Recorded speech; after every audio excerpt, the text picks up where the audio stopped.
reason for this? Well, the main reason why we still have old cases is because of the old system that we use and applied with respect to cases inherited by the newly appointed justices. And for a few years, the rule was for the new justice to inherit all the cases of the retiring justice. So it has and been... this docket consists of, some dockets consist of very old cases, and Chairman Justice Peralta here is one of the recipient of many old cases. But I have to state here that he has plodded and worked hard over the years, and he has pruned down the high caseload that he inherited, more than 1,300, and through hard work and perseverance, he was really able to reduce it to a little below 700 already, I think. I'm not sure of the number, but he's one of my members and is very energetic and had a large output. And that is the main culprit. And we removed that rule, and so this will not happen again. And we implemented the zero backlog, and I would like to give credit to Senior Justice Antonio Carpio, who implemented the first zero backlog project. And now, when he assumed as acting Chief Justice, he again initiated another zero backlog project, and we are sure that all these old cases will already be wiped out. Okay. How about the problem of corruption of the members of the judiciary? If you will be the next Chief Justice, how are you going to address this problem? Well, you know, we have to admit that there are some, okay, and we have sanctioned a few, and we have dismissed them, okay.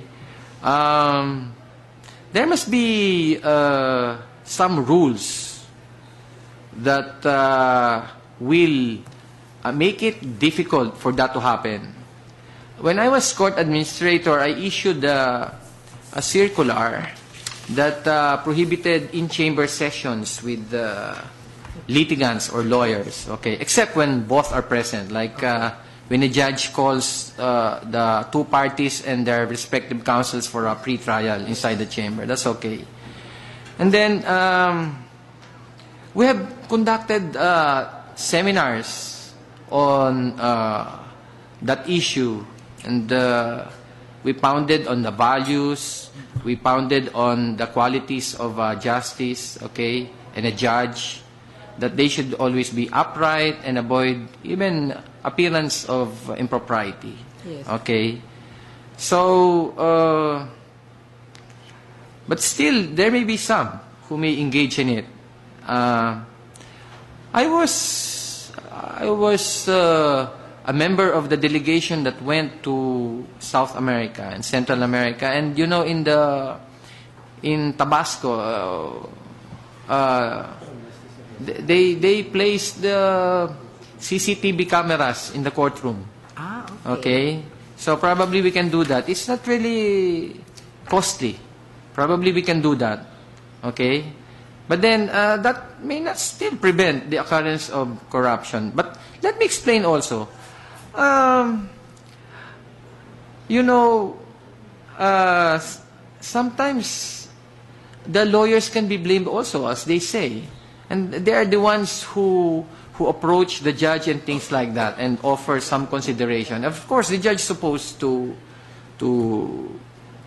refuse that, to reject it, okay? But I remember one judge in Pasay was very upright. And then his wife got sick and was very ill and needed an operation.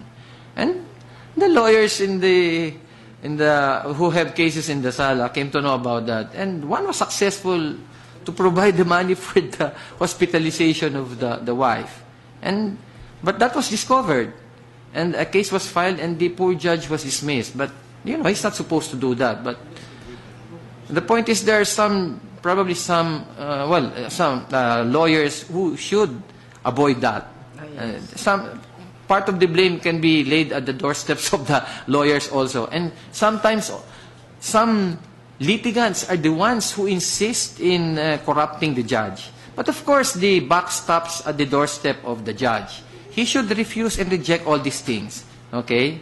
So it's hard to prevent corruption from happening, but we will try our very best to prevent it.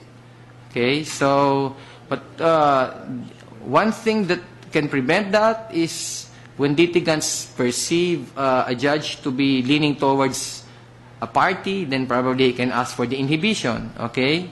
Or if he has some evidence, then surely he should file the case. Okay? And if a judge is removed or sanctioned, then that will probably serve as a warning to the others who may be inclined to do it. So, but we should work hard towards this. Probably, we should also really focus on the aspirants to the judgeship. If you may allow me, I have thought of prejudicature and the 1-month orientation for newly appointed judges. I participated in the orientations because I was the court administrator then. Usually we speak before the newly appointed judges. But I do not find this sufficient to determine whether the aspirant is really fit to become a magistrate. No? Okay. I would like to propose later that, well, when I'm probably appointed as Chief Justice, because it's the Chief Justice that presides over the PhilJA and other bodies, that probably aspirants should be made to undergo a training course to be administered by PhilJA in coordination with the JBC.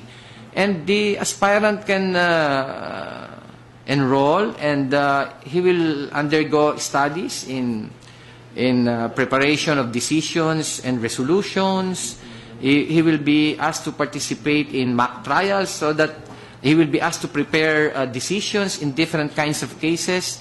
And during the training course, I'm sure the PhilJA instructors will be able to already know who are really the best qualified to become judge or to be appointed in the judiciary. This is being done in other countries. I don't believe prejudicature is sufficient as a basis for determining who are fit to become judges. Okay? And during the training course, probably the PhilJA in coordination with JBC can already start doing a background check on the person.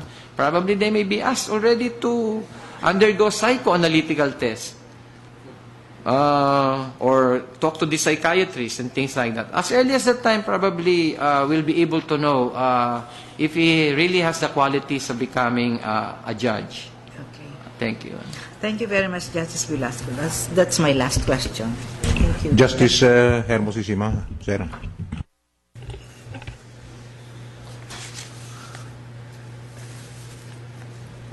Good afternoon, Justice Velasco.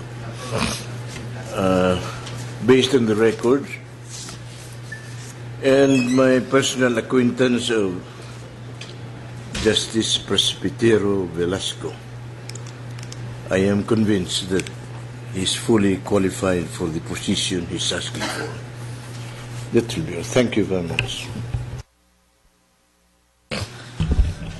Secretary Mosngi, please. Thank you, Mr. Chairman. Good afternoon, Justice Velasco, Your Honor. I have just two questions, basically. It's about the insider-outsider thing.